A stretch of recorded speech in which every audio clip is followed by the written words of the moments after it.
चलिए शुरुआत करते हैं। तो प्राकृतिक संख्याएं क्या होती हैं? नेचुरल नंबर जिसको कहते हैं, नेचुरल नंबर कहते हैं। तो प्राकृतिक संख्या होती क्या है? जैसे 1 2 3 4 5 6 7 8 अनंत तक, ये सारी संख्या क्या कहलाती हैं? प्राकृतिक संख्या कहते हैं। इन संख्याओं को, समूह को हम क्या कहते हैं? इसे यन से डिनोट करते हैं। इन सभी संख्याओं के समूह को यन से डिनोट करते हैं। अब देखते हैं पूर्ण संख्याएं।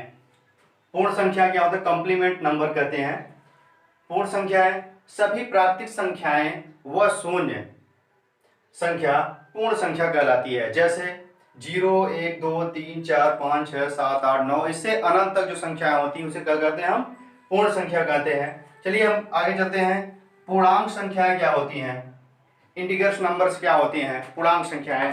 पूर्णांक संख्या में कभी कभी कुछ लोगों को कंफ्यूजन हो जाता है कि पूर्णांक संख्याओं में, तो आपको बताते हैं पूर्णांक संख्याओं में कौन कौन संख्याएं आती हैं। पूर्णांक संख्या क्या क्या होती है? -1 2 फिर 0 +1 +2 इस तरीके से ये संख्या जो होती है वो क्या कहलाती है? पूर्णांक संख्याएं कहलाती हैं। जैसे 1 2 3 4 5 ये सारी क्या है? धन पूर्णांक संख्याएं हैं। तथा -1 2 3 4 5 अनंत तक जो है ये संख्याएं क्या होती हैं? ऋण पूर्णांक कहलाती हैं। शून्य भी एक हमारा पूर्णांक है, लेकिन वो न तो धनात्मक है या न तो ही ऋणात्मक। तो ये सारी संख्याएं हैं। चलिए हम आगे और भी संख्याएं देखते हैं। ठीक है, ये कंफ्यूजन आपको नहीं होना चाहिए कि शून्य जो होता है वो न तो धन पूर्णांक होता है न तो ऋण पूर्णांक होता है। ठीक है, बाकी कहीं पे प्लस लगा होता है। जैसे यहाँ पे देखिए, ये यहाँ पर, तो यहाँ पे +1 +2 जो ये संख्याएं होती हैं वो क्या होती हैं? ये भी धन पूर्णांक होती हैं। और आपको अगर कहीं पे ऐसा लिखा मिल जाए तो वो भी धन पूर्णांक होती हैं। ठीक है, ऋण पूर्णांक में आपका हमेशा चिन्ह लगा हुआ होगा। ये संख्याएं क्या होती हैं? ये धन पूर्णांक कहलाती हैं, ये ऋण पूर्णांक संख्याएं कहलाती हैं। ठीक है,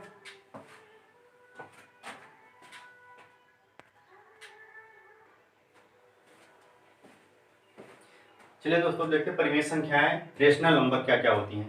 यदि किसी संख्या को P/Q के रूप में लिखा जा सके उसे परिमेय संख्या कहते हैं। जैसे जहां P व Q एक पूर्णांक संख्या है और Q बराबर हम 0 नहीं ले सकते, क्योंकि अगर कोई भी संख्या होगी, अगर जिसे P/Q के रूप में लिखी गई है 2/3, हम यहाँ पर Q बराबर 0 नहीं ले सकते, क्योंकि अगर 0 लेंगे यहाँ पर तो ये इसका मान क्या आ जाएगा?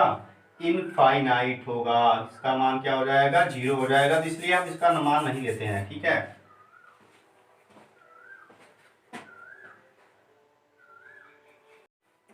तो देखते हैं अब परिमेय संख्या, रेशनल नंबर क्या होती है। यदि किसी संख्या को P/Q के रूप में लिखा जा सकता है तो उसे परिमेय संख्या कहते हैं। ठीक है, तो जहां P और Q एक क्या है? पूर्णांक संख्या है, जहां पर Q बराबर हम 0 नहीं लिख सकते हैं। इसका मतलब होता है नॉट इक्वल टू, Q बराबर 0 हम नहीं ले सकते हैं। नोट में प्रत्येक पूर्णांक व भिन्न एक परिमेय संख्या कहलाती है। प्रत्येक पूर्णांक, अभी आपको पूर्णांक संख्या बताया है आपको, प्रत्येक पूर्णांक व भिन्न एक परिमेय संख्या कहलाती है।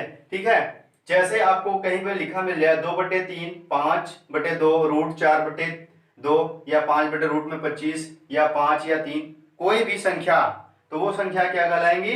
वो संख्या कहलाएंगी परिमेय संख्या। जैसे यहाँ पे देख रहे हैं आप √/2 √4/2, इसका मतलब होगा रूट में 4/2 का मतलब है √4 का वर्गमूल निकल जाए, कितना होगा? 2। तो 2/2 अगर काट भी देंगे तो एक हमारी क्या है? परिमेय संख्या होगी। तो इसी तरीके से हम इसको परिमेय संख्या को जान सकते हैं, कौन कौन सी परिमेय संख्या। जैसे यहाँ पे 25 लिखा है 5/√25, तो 25 का वर्गमूल निकालेंगे कितना आएगा? 5 भी कट जाएगा तो भी 1 आ जाएगा, तो ये भी हमारी क्या होगी? परिमेय संख्या होगी। अब देखें अपरिमेय संख्या क्या क्या होती है। इन रेशनल नंबर क्या होती है? वे संख्या जो P/Q के रूप में न लिखी जा सके उसे अपरिमेय संख्याएं कहते हैं। ठीक है, जैसे 2 √2 ये ऐसी कई संख्या मिल जाती है। कहीं कहीं लिखा रहेगा 1/√3 और 1/4 या 2, तो इस ऐसी संख्या जो होती है वो परिमेय संख्या नहीं कहलाती हैं। ठीक है, तो इस तरीके से हम परिमेय संख्या अपरिमेय संख्या हम जान सकते हैं। ये बहुत ही जरूरी है जानना, क्योंकि परिमेय संख्या क्या होती है और अपरिमेय संख्या क्या होती है, दोनों को डिफाइन करना बहुत ही अति आवश्यक है। चलिए हम और आगे संख्या आपको बताते हैं।